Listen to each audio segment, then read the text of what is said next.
இந்த அதிகாரம் மிக்க இந்த பேயினுடைய வல்லமை அவனுடைய வாழ்க்கையிலே மகிழ்ச்சியை கொடுக்காமல் தொல்லையை கொடுத்து கொண்டிருக்கின்றது.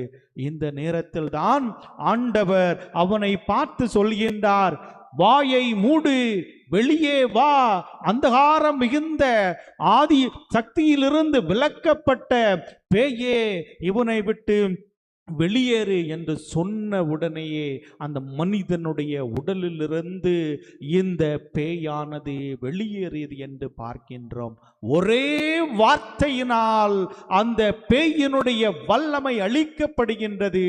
ஆம் அன்புக்குரியவர்களே, நாம் கடவுளிடமிருந்து கடவுளை நினைக்கின்ற பொழுது இந்த அதிகாரத்தை நினைக்க வேண்டும்.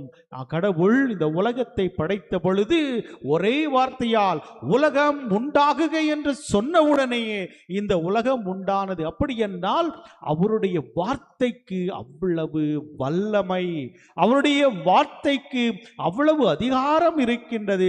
அதே வார்த்தையினால் தான் இன்று நம்மை பார்த்து கடவுள் சொல்கிறார், என் மகனே, என் மகளே, நீ கஷ்டப்பட்டு கொண்டிருக்கின்றையா?